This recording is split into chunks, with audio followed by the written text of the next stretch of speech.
Whenever I look at buildings like this, I always think, they'd make a great studio. The studio is it's like one of those things that's just unattainable. Throughout my life, I'm 50 now, I've just wanted to have a studio that would be the place where you work. Yeah. I've realised that you're never going to have it. I go to other people's studios and I'm sort of like, wow, it's amazing. Lucky. But then, I don't know, maybe the studio's in here, but it is one of those unattainable things. But sometimes it's good to realise that it's unattainable, that the space isn't really that important. It's just the work that's important. I mean, obviously it's important if you invite somebody else to come in, but... No, I kind of agree with you that work is important, but to us at least, what influences us is very much how we feel. Mm. And space is huge for us. I knew that when we left that old place, Noma, I had to be in a place where I could see the blue sky all the time. And that makes a giant difference. Yeah. I guess my place where I work is private, you know. Mm. It's just like your bedroom or your bathroom or something. It's a space. It's a bit of a man cave, you know that expression? Oh, yes. The man cave. The artist's studio is the ultimate man cave, you know. Unless you're a woman. Unless you're a woman. But it's a woman cave. Anyway, yeah, it's that place where you can escape from your family and you have all your stuff and it's just a private extension of your mind. Man. I want a man It's a cave den. too. It's like a den. I need a man cave now. I mean, for me, one of the biggest ways to actually keep motivated, inspired, is reading. Oh, yeah. Reading's a luxury, isn't it? When you have 3 kids and lots of employees, I think my greatest achievement is that I have been able to surround myself with people I really like. And we've been able to grow up together and work together and do something together, and our kids are growing up together. I think that's the biggest achievement. And then this group of people have sort of expanded into other restaurants and other cooks and other waiters and other sommeliers and farmers now, and I mean, to anything in food. And that is very... that's an achievement I like. You know, we've been able to open up, no money, 16 years ago, and to see how many people that's come through here and done very, very well on all levels in food, even on political levels. That's really nice. And most of us are still very good friends. And we worked together for so long. Some of us 16 years, you know. And most of us were in our 20s when we started here. And we've had kids. Some had divorces. Some had 2 divorces. 3, 4 kids, you name it. Some have been sick, mental health. Some have broken their... I mean, anything that happens in a big extended family. And we're still just this restaurant, Noma. And even though we have all this, it's like the same thing with when you say, we trade the olive oil. We still operate like that too. Mm-hmm. So we're in this moment where we have to figure out how are we going to make this work, because everybody's growing up and there's like responsibilities and people need a home and they need a car and they need just life is happening. Mm-hmm. In that sense, we're responsible for so many people. And the worst thing that could happen is that people start leaving. Because we love it here, but you know what? I need a car. I need a house in Devon. You can come anytime. We're not there all the time. Well, you know, that's where we are. So we have, for the last couple of years, really been just trying to think of a way where we can do something that is the essence of who we are without it, without it being shit, basically. Mm-hmm. It's difficult. It's really, really difficult. And it's the same. I mean, you can go back in history and you will see the one cook after another doing the same dumb mistake, and suddenly they find themselves in this supermarket frozen lasagna aisle, you know? Frozen mold. And it tastes terrible. And the ingredients are not good, and just the craft and the quality of everything about it is not at all what came before. So how do you do that? In our fermentation lab, we have a few things. We have one thing. It's a meat garum. Have you heard of garums? You know fish sauce, right?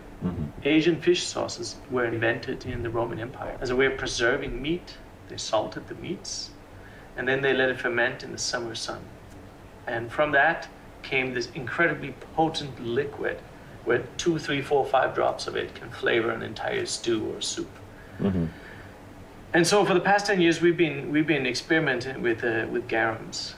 And in the past year, we've really honed in on something that is amazing. How many drops have you got? We've got, I mean, we have thousands of drops right now.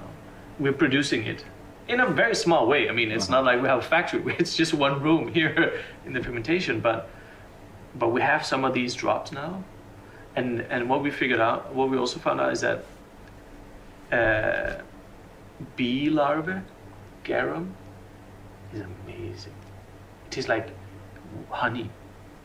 There's a vegan or a vegetarian one that's made from egg whites, and it sounds, who would want to buy it, egg white garum? It doesn't sound delicious. But 5 drops of this into your stewed spinach, as you're cooking spinach, is like, wow. And then there's one that's actually inspired by Marmite, by British Marmite, which is, of course, brewer's yeast. And so we made one with brewer's yeast, garum, and it's really, really, really, really, really good. On toast? It's very good on toast. Hang on one second. Hold on. He's gonna make some toast. The sound of the toaster. Ping.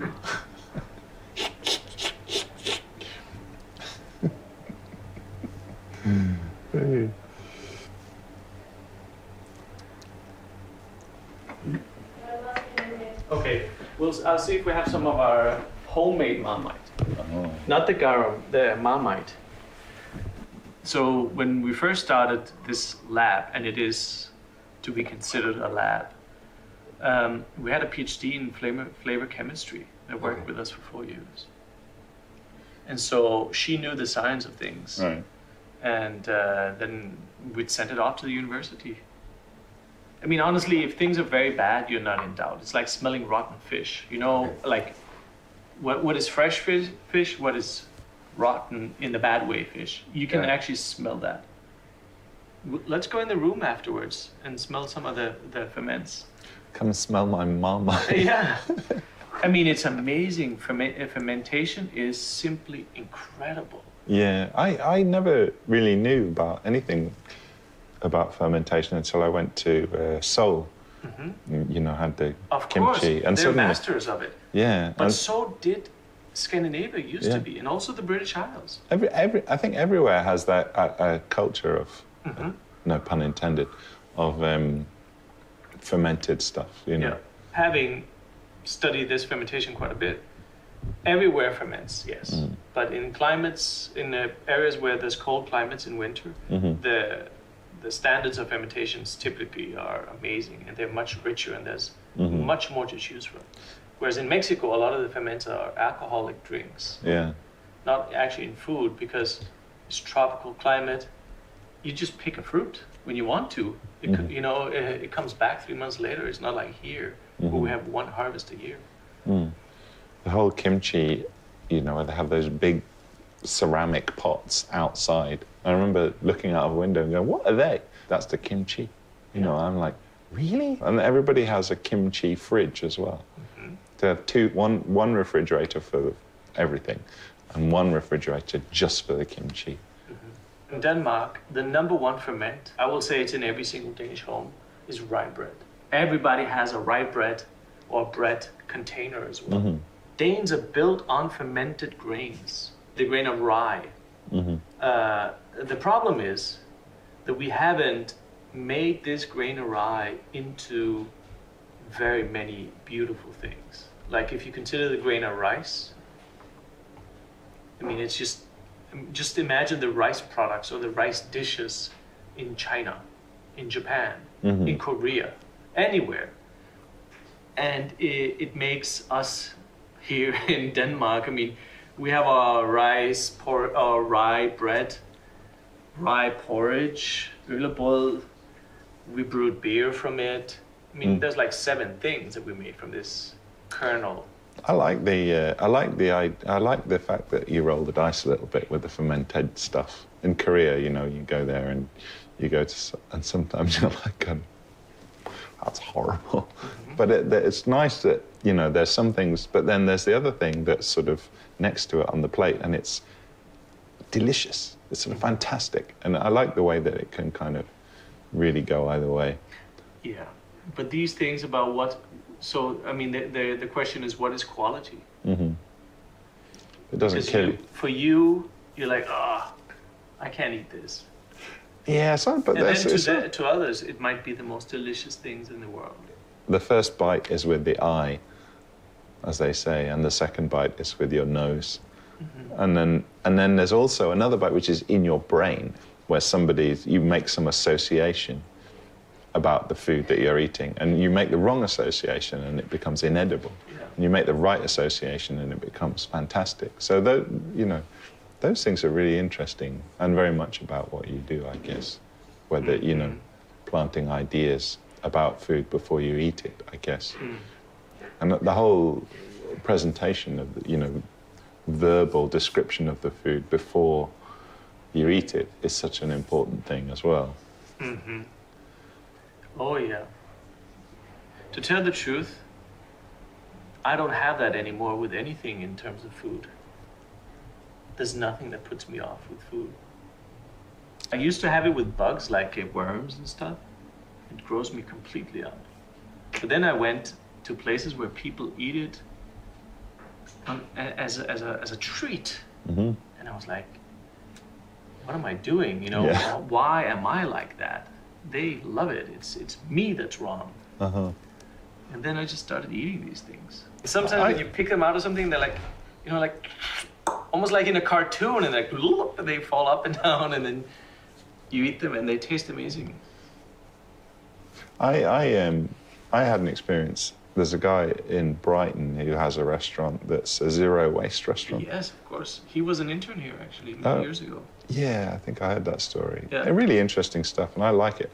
And they had this, they served this thing that I'd never had before. It's called Alexander's. You know what that is? The weeds?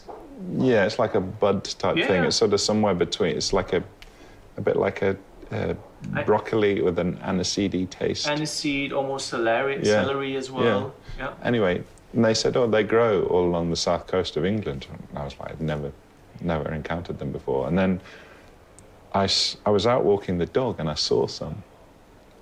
And I was like, oh. And then the dog pissed on them before I could pick them. And I was like, no. So you didn't pick them? Not eating that. And it totally ruined it for me. So, you know. But you know what? Don't tell me that you don't. I don't want to know. I know. I mean, but listen. Is that a fermentation process? No. Yeah, well, there's this shark in Iceland. Oh, I think I heard this story. Yeah, you heard that. But these particular type of shark, they don't pee.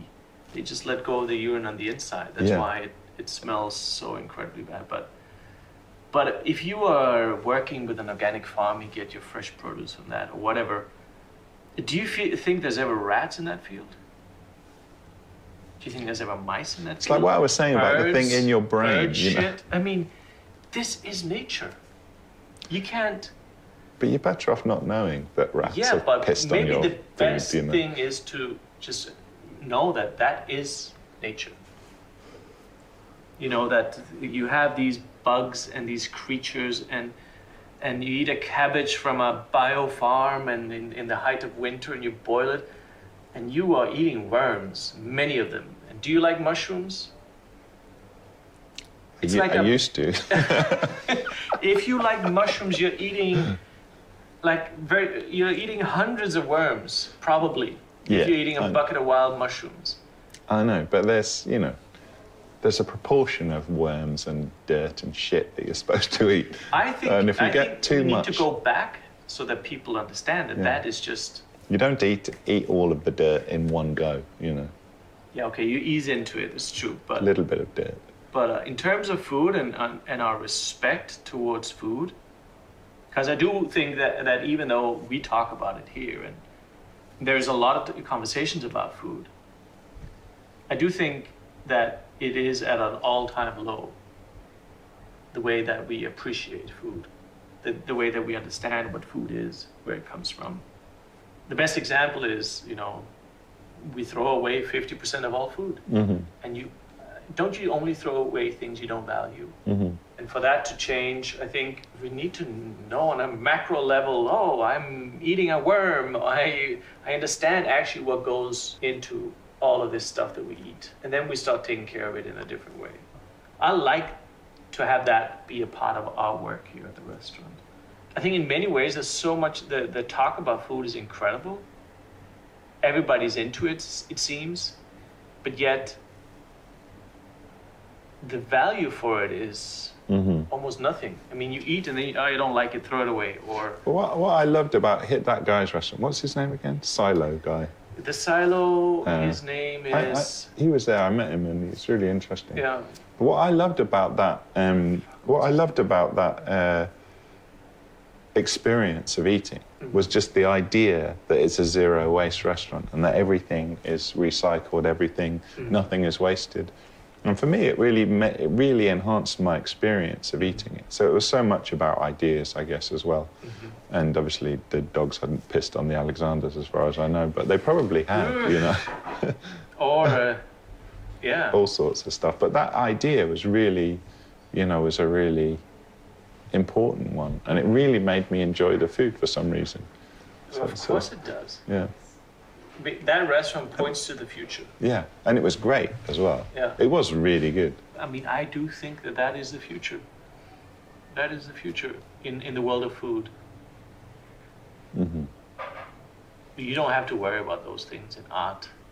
The future of art. Yeah, it's funny, isn't it? Art's such a personal thing, I suppose. Yeah, but you don't have to necessarily put in politics into your art. You don't necessarily have to, right?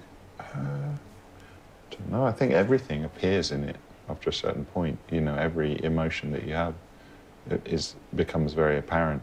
I mean, it seems as if almost every drawing I do seems to have something to do with either Brexit or Donald Trump. Or something like that. It's like because you have these extreme, terrible political events, suddenly everything becomes more profound. And especially if you're somebody who does things like I do, which are very much about words and pictures and a very modern sense of humour. Because I never really know what I'm talking about until after I say things and then decide what it means afterwards, kind of thing. And sometimes you come to understand things that you did a long time ago in a very different way. And you just think, oh, God, why did I say that? What did I mean? And I don't really know. But, people project their own narrative onto everything you do. And I guess it's the same with any creative thing. People project what they want onto it. And meaning is, one of the things I've come to understand is that meaning is completely fluid, It changes. The context is half the work. So the context changes, the work changes. It's like the food, the food changes depending on what you say about it sometimes. Where do you want to be? Do you think in 20 years I want to be at a certain place? Do you even think like that? I wouldn't be alive, I guess. I think that for me, you know, what's my greatest achievement is just not having to have a job is my greatest achievement. Just being an artist is my greatest achievement. And it doesn't feel like a job. No, it doesn't feel like a job. It's always been just getting up every day and going into the studio and making artwork is, for me, is the greatest privilege I will ever have had. And everything else is, I wouldn't say it's unimportant, but it's less important, you know. So for me, there's just the making the work and, you know, maybe the one day that you install it and you see it installed, perhaps if it's a gallery-based piece, and then that's it. Everything else is just sort of not so important. I mean, but then again, there's also the conversations you have and the people you meet, you know, that you get to have really interesting conversations about things and see interesting things and become informed about things that you wouldn't have otherwise done. That's a great privilege as well. But for me, the great privilege is just making the work. And you know. So you don't think about, I'm going to retire when I'm 60? I couldn't retire. What would I do? Yeah. I mean, I could do something else, I suppose. Could open like a restaurant. Open a restaurant. Only serve special Marmite. You know, did you ever hear this story? I was listening to the radio the other day. I don't know if you ever listened to this podcast called This American Life. No.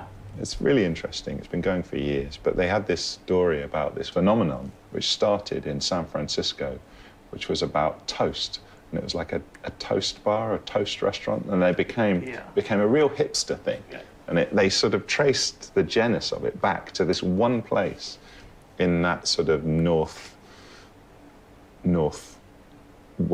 bit of the bit of San Francisco that's by the ocean. It's cold and nobody wants to live there. Yeah. Kind of horrible neighborhood because it's just winter all the time there. And there was this funny little cafe that just served toast and juice, and that was the hipster sort of mecca. And they found out how it had occurred. And there was this woman who'd had some terrible trauma in her life, and she was suffering from really terrible, terrible anxiety. And she was seeing a therapist. And the therapist sort of suggested that she, you know, what do you like to do? What do you want to do? She's like, I'd like to have a cafe, you know. She's just like, well, you could just serve the food that you want to eat in the cafe. And she's like, I just like toast with grape jelly and, you know, one particular type of soda. And that's all so she opened this cafe. There was this, you know, this place that was, you know, very minimal rent. So she opened this thing and it became massively successful. And it spawned this trend of hipsters eating toast and stuff. And this was the epicenter of the hip. And it was part of her therapy that she just ate toasts and drank this grape soda. Yeah, she was just like mystified as to why people were so... Her anxiety cleared up? I think it helped, definitely helped. Making toast. I don't know whether she completely recovered from her whatever had happened to her, but it's interesting. Yes. But if somebody tells you that it's just, that would be my kind of restaurant. You know, it's funny because we talk about this all the time here at the restaurant. We have these sessions, these creative sessions. We typically do them on Saturdays where the whole team is involved. And everybody has to like chip in with an idea. And then everybody tastes it and they get critiqued. Only in a good way. It's never like, this was shit. And you know, it's amazing because you see people that haven't before actually cooked something. And maybe they've cooked eggs, but they're asked to give us an idea. Show us who you are. And then in the beginning, a lot of them, they're like piling on technique. So you see people dressing and you're like, this is perfect, like stop. And then they keep adding it, and there's a new technique and in these conversations, it's about figuring out who they are and what they want to do. And we had perhaps the most talented chef in terms of creativity that I ever worked with. She worked with us for 6 years, and she is very complex. But then, At the end of all of this, at the end of all the conversations, she decided to open a taqueria. Just simple, homey food, cooking stews, making Mexican pancakes, and then serving them 3 of them for 100 kronas. And it's amazing. And she's so successful today. So I really, really, really believe in that, like going in and finding that inner seed and just, this is really what I like, and then follow that. And we've seen so many people come out. If you're able to, I don't know, somehow give them the space to have it come out. It's about confidence. You have to be very confident to just do that. Most people think they have to do a lot of other things to make people happy. I once invented a dish. It was haggis ravioli. You made the haggis? Right. Well, we didn't actually make the haggis. No, it was just bought the haggis. Just the idea to put it in the ravioli. That was I made a kind of arrabbiata sauce, maybe. Oh, it sounds good. It's quite nice, actually. Yeah. You made the pasta, though? Made the pasta, yeah. It took 4 hours to make the pasta. It was ridiculous. We watched, what's his name, Jamie Oliver on the TV making it. He made it in about 5 minutes. But not with... He made it with something else, not with the sausage. Oh, no, he just made the pasta. But he made the pasta in 5 minutes. And he's like, as he does. 10 minutes. Yeah, and he cuts it up, and he's made the pasta. And with us, there were 4 of us, my wife and another couple, friends of ours, and it took us 4 hours. Yeah. We were hanging the pasta on the washing line and things. It was just so labour-intensive. Yeah. And it was nice, but it's kind of like what you do every day. Sure. It would take hours and hours and hours of prep. That's how it is. But all we were making was haggis ravioli. People always ask where the ideas come from. I like one idea that I've spoken about, because we're really doggy people, because we don't have kids and we have the dog, is to have a dog restaurant, where the dog's dining and you're dining. And I have a dog, yeah. I like the idea of the dogs dining and the humans dining, and the sound of the dogs going, humans eating. Little bowls, I have a couple of people in my family that eat like dogs. Yeah, I've got one in my family as well. Make him go and eat in the garden.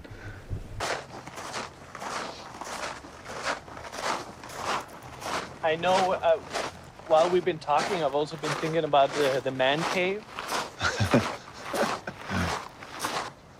It's going to be right here, next to the sauna. Oh, it's a sauna. It's a sauna right here. You build something simple, and then into the water. That'll be a nice man cave. If you go in the sauna, do you jump in the lake? No. We have cold water here. Right. I was going to say, it doesn't look too appetizing. No. We go in the sauna. I mean, I use the sauna every day, twice a day.